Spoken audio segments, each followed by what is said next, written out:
Hi guys, welcome to my channel. ఈ రోజు మనం వంట వేగంగా ఎలా చేయాలి దాని గురించి మనం తెలుసుకుందాం.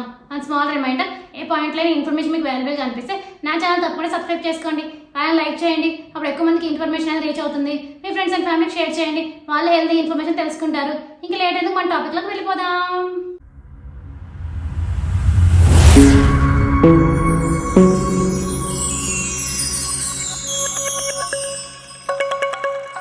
ప్రస్తుత కాలంలో ఉద్యోగం చేసే మహిళలు పెరుగుతున్నారు.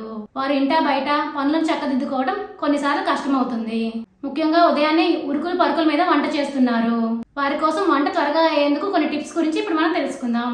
వంట విషయంలో ఒత్తిడికి లోనవ్వకుండా ఉండాలంటే 3-4 రోజులకి ముందుగానే ఏం వండాలో అనే ప్రీ ప్లాన్ చేసుకుని ఉండాలి. దానికి కావాల్సిన పదార్థాలు అందుబాటులో ఉంచుకోవాలి. ఫుడ్ ప్రాసెసర్ కొనుక్కుంటే కూరగాయలు తరిగే శ్రమ తగ్గుతుంది, సమయం ఆదా అవుతుంది. వంట చేసేందుకు చిన్న పాత్రలు ఎంచుకోవాలి. చిన్న పాత్రలో వంట చేసుకుంటే మంట అనేది పాత్రకు ఎక్కువగా తగిలి వంట అనేది త్వరగా పూర్తవడానికి అవకాశం ఉంటుంది.